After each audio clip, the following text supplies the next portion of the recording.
What's up, lovely viewers? It's Herbal Alchemist here today. It's almost a week now, and I hope you got something from the previous video. If you didn't get anything, or if you not watched the video, then go watch it again so that you get a gist of what is happening on this channel. So there's a lot of things happening in the herbal medicine world, and I decided to include in every episode on this channel a real life encounter or a real life story so that you actually take something from it. So either I put in a story or I include a medicinal herb that is doing wonders out there.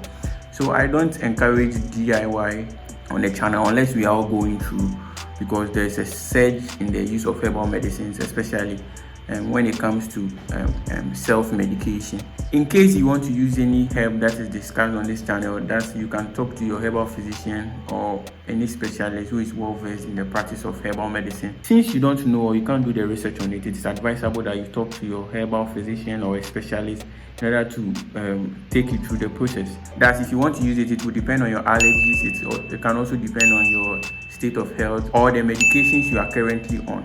Okay, so let's move on to today's topic.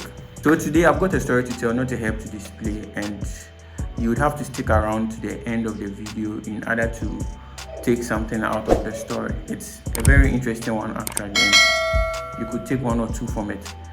So let's get to the topic of the day.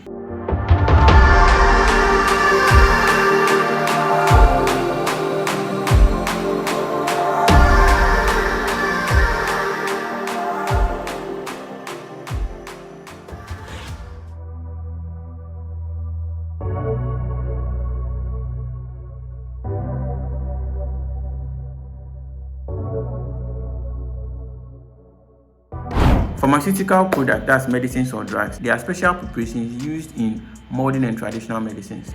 They are essential for the prevention and treatment of diseases and the protection of public health. Ensuring access to good quality, safe and affordable medicines is still a challenge for a lot of countries. The WHO makes sure of this, that there are quality control laboratories around the world and that they are assessed, inspected and found to comply with good practices, and that the drugs and products we take are of high pharmaceutical quality. For Ghana, that quality control laboratory is the FDA. The FDA is responsible for the protection of health by ensuring the safety and efficacy of drugs, medical devices, food, cosmetics, and radiation emitting products. So therefore, pharmaceutical products which are crucial for disease prevention and treatment must be of high quality to avoid therapeutic failure and other risks. Natural, herbal, and conventional medicine got a lot of things in common that you may not have heard of. Now let's limit it to today's topic about natural or herbal remedies and conventional medicines. So these herbal medicines and conventional medicines have a lot of things in common that you might not know of. So in the last episode, we learned that herbal medicine is the art of harnessing the power of plants to bring harmony to your body and soul. Herbal medicine, my friends, is the OG of healthcare. It's been around since forever. So herbal medicine has this blend of cultural touch, holistic healing, and fewer side effects. Additionally, it provides a personalized touch to healing. Conventional and orthodox medicine is also sort of the rock star of the medicine world. Precision, predictability, and high-tech innovations. We are talking about cutting-edge treatments that make ailments go poof. Conventional or orthodox medicines have revolutionized healthcare, offering precise and targeted treatment for various conditions. To talk about the strength of conventional or orthodox medicines, the strength of conventional medicine lies in precise dosages and standardized formulations, rapid and targeted therapeutic effects, rigorous research and development allowing for predictable therapeutic effects. Well, natural and herbal medicines have the holistic touch, and they have the historical and cultural significance. But its weakness still lies in the standardization. There is limited research and therefore variable efficacy of their medicines.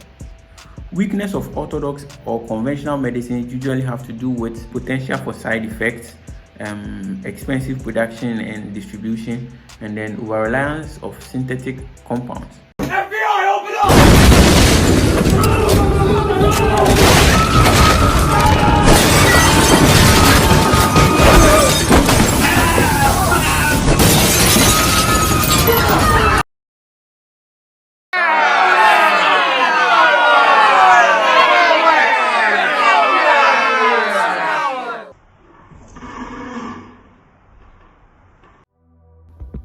So, in relation with herbal medicines, you can talk about lack of regulations for quality control.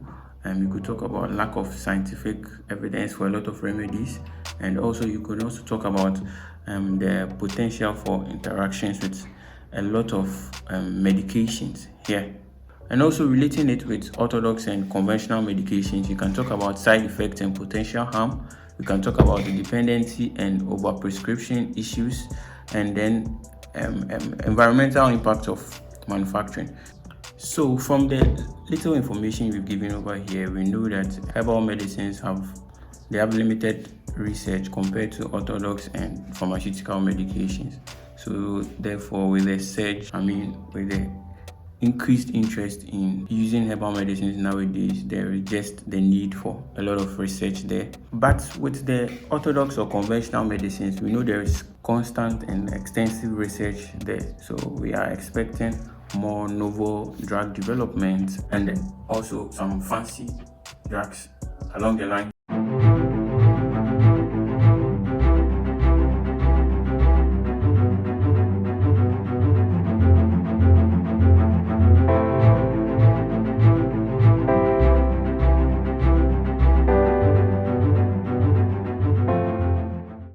Let's address the elephant in the room. What is the big wall that separates conventional or orthodox medicines and herbal or natural medicines? What does the holistic approach of herbal or natural remedies mean? Herbal medicines treat individuals wholly. In an attempt to treat your ulcer, you also boost your immune system or any other system in totality, which makes you better than you were looking for on most occasions. Herbal medicines are made up of different compounds, and all these compounds come together to produce the effects that we are looking for in that particular plant. And most of the time, one or two of these compounds in there are producing the pharmacological or therapeutic effects of that plant. So when you take one plant and you know that this plant is known for its antimicrobial activity, most of the time it's one or two compounds in there that are producing that. Most of the time also the other compounds in there also produce their individual effect. So this allows for a multiple action or identity of a particular herb or medicine. So let's use this example. A patient is advised by his or her herbal physician to take a lot of oranges to treat his scurvy, that's bleeding gum. But then orange does not only have vitamin C, it also has a lot of other vitamins that contribute to strengthening the immune system, has sulfate that allows for easy bowel movement, helps the body make collagen, and has a lot of anti-inflammatory properties which reduce conditions like asthma, cancer, and also improve your skin quality. That's not only for orange. So in the treatment of scurvy, you end up also getting this whole package in addition. So picture this. You start a treatment regimen where you are supposed to take in tiger nuts, dates, and coconut, and they are all supposed to help you of your pending condition. But what do you really end up getting if even all these plants just end up providing just 3 different therapeutic effects? So usually plants with similar therapeutic effects or pharmacologic actions are paired up and they are made into one medicine, which end up potentiating the particular effect you are looking for. So if you wake up tomorrow and hear somebody laugh that herbal medicines are a joke because one medicine claims to be able to cure a lot of diseases, then you are the joke because you don't have or you don't know what you are saying. Another one. So if you wake up tomorrow and hear somebody laugh that herbal medicines are a joke because one medicine claims to be able to cure a lot of diseases, then you are the joke because you don't have or you don't know what you are saying. Conventional or orthodox medicines are usually extracted active ingredients from herbal or natural medicines or synthesized active components made into a drug. Therefore, they are mainly aimed at doing or solving one problem in the body. And another one. So I'll reiterate this again and say, so herbal medicines are made up of a lot of different compounds, and all these compounds in there have their therapeutic or pharmacological effect. So most of the time, one or two active compound in a medicinal plant produces effect that is used to signify, or that determines what that medicinal plant is used for. On other occasions, all the other compounds in there become active and they all produce their different pharmacological or therapeutic effect. Some of the compounds in there also pop out their heads, also showing their individual powers. So then if we have one plant and we are supposed to get one medicinal main activity going on in there, and all the other compounds in there, some of them pop out their heads and they are also showing their powers in there. That means instead of we expecting one plant to be having one effect, all the compounds in there also add up to that particular compound, and then one medicinal plant end up having 4, 5, 6, or maybe even more effect. So picture this: if you take one plant and you are looking for one effect from one plant, and then you take a second plant and then you add a third plant, and you know this plant is a pain relieving plant, and then you add a second plant which is also a pain relieving plant, and you add a third plant which is also a pain relieving plant.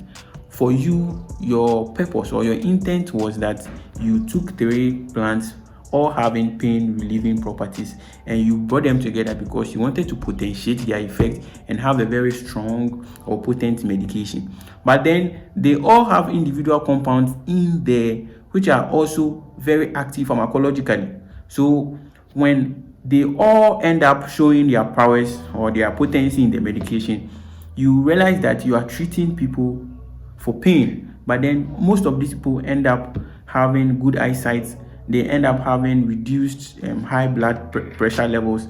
Some of them end up becoming more stronger than they were, and some of them end up having their ulcer healed, their wounds healed, and their immune system, digestive system, circulatory system, or any nervous system, any other system getting back on track. So then you realize that instead of treating the individual or the patient for one particular thing, you end up having a lot of effects showing up. That is when many herbalists or traditional healers come out and say, my medicine can cure this and that and that. Not because they knew it was going to cure this disease and that disease, but because on successive healing of 1, 2, 3, 4 or more people, they realized that their medication was actually meant for pain, but it's also having a lot of antioxidant, anti-inflammatory, antimicrobial, a lot of properties in there, and it's giving them a lot of profits, and it's making them more worthy to be on the market. And that is where they capitalize on them, and then they used to sell more of their products. Now that you know this, increase your volume of enlightenment and enlighten other people, and reduce your volume of hypocrisy or ignorance.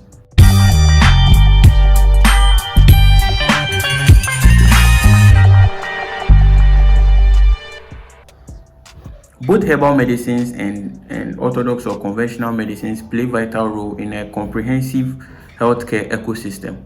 Integrating both approaches allows for a balanced, patient-centered model. Yeah, so I want to sit here and talk about herbal medicines being the best and orthodox medications being the worst. No, the key lies in leveraging the strength of each to create a healthcare system that is effective, sustainable, and adaptable to diverse patient needs. The use of ineffective, poor quality, harmful medicines can lead to therapeutic failure, and then exacerbation of disease, resistance to disease, and sometimes death. It also undermines the confidence in the health system, the health professionals, the pharmaceutical manufacturers, and even distributors. A harmonious coexistence of natural and herbal medicines and orthodox or conventional medicines is important for a well-rounded ecosystem that minimizes the potential for healing and then wellness. If a drug is approved, 1 out of 100,000 people will probably die, or would have to visit the hospital because of a horrible side effect. Is that good enough? Well, fortunately, we have a standard, and once we understand that the standard is good enough, then we recommend it. The goal of helping people is first to do no harm. So yes, the patient's health is the ulterior motive. So I believe the question we should be asking is what is best and what is good enough. Now to today's story. I met these guys who were talking about herbal medicine, and as usual, they were painting herbal medicine black. So I went close to them and I asked them what the problem was. And the first guy told me, so this story is about the first guy actually. The first guy told me that he had not been sick for a very long time, and he met this herbalist man, and the herbalist told him to be taking medications once in a while because he's not sick. He has to be improving his immune system by taking a lot of medications so that his immune system will be strong. In case there's a disease coming on the way, his immune system would be able to fight off the disease, and then he will still stay strong all the time. And as a result of taking these medications for a very long time now, he started having a lot of effect.